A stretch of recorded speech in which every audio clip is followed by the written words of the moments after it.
વડોદરા શહેરના આજવા રોડ એકતાનગર ખાતે હનુમાન ચાલીસા વગાડવા બદલ કોમી છમકલું થયું હતું। વડોદરા શહેરના આજવા રોડ એકતાનગર ખાતે હનુમાન ચાલીસા વગાડવા બદલ કોમી છમકલું થયું હતું। હનુમાન ચાલીસા અને અઝાન વગાડવા મુદ્દે થઈ જૂથ અથડામણ થઈ હતી। હનુમાન ચાલીસા વાગતા મુસ્લિમ બિરાદરોએ બંધ કરાવવાનો પ્રયાસ કર્યો હતો, જેના કારણે બંને પક્ષ વચ્ચે વિવાદ થતા પથ્થરમારો થયો હતો। પથ્થરમારામાં 10 જેટલા લોકોને ઈજા પહોંચી હતી। ઘટનાની જાણ થતાં બાપોદ પોલીસ મથકનો સ્ટાફ તથા ઉચ્ચ પોલીસ અધિકારીઓ સ્થળ પર દોડી ગયા હતા। પોલીસે સ્થિતિ કાબૂમાં લઈ કોમ્બિંગ હાથ ધર્યું હતું। ઘટનામાં 2 વ્યક્તિને નાની વટી ઈજા પહોંચી હોવાનું જાણવા મળ્યું છે। આજે સાંજના એકતાનગર બાપોદ પોલીસ સ્ટેશન જે વિસ્તાર છે અને હિન્દુ મુસ્લિમ મિક્સ વસ્તી ધરાવતો વિસ્તાર છે, ત્યાં માઇક વગાડવા બાબતે પ્રાથમિક તબક્કે નાની મોટી બોલાચાલી થઈ અને ઝઘડાનું સ્વરૂપ ધારણ કરેલું અને એમાં 3 માણસોને નાની મોટી ઈજાઓ થઈ છે।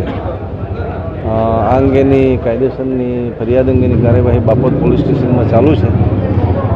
3 જે ઈજા પામનાર ઈસમો છે એ સારવાર હેઠળ છે, પણ એમની સ્થિતિ સુધારા પર છે, એવી કોઈ ગંભીર ઈજા નથી।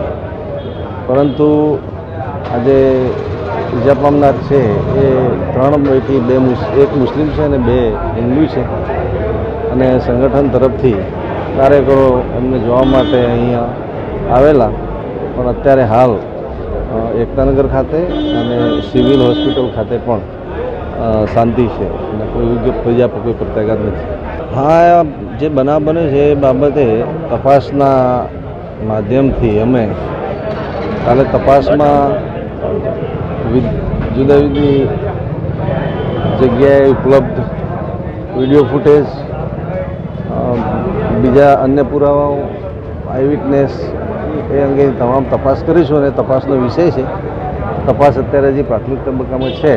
તપાસને અંતે અમે જે કડક કાર્યવાહી કરવાની થતી હશે એ કરીશું અને વડોદરાવાસીઓના સમાજને અથવા સામાન્ય જનજીવનને અસર કરતા હોય એવા જો અસામાજિક તત્વો હોય તો અમે કોઈ બાંધછોડ કરવા તૈયાર નથી અને કડકમાં કડક પગલાં લેવામાં આવશે। ફરિયાદ અમે સરકાર તરફે દાખલ કરી છે અને રાયોટિંગ અને 337 નાની મોટી ગંભીર ઈજા બાબતની કલમો લગાડી છે અને સરકાર તરફે જ ફરિયાદ દાખલ થઈ છે। અમારા અધિકારી જ ફરિયાદી બન્યા છે, એટલે અમારે બંને પક્ષે કોનો શું રોલ છે એ તપાસનો વિષય છે અને તપાસના અંતે અમે નક્કી કરીશું કે કોને આમાં સંડોવણી છે।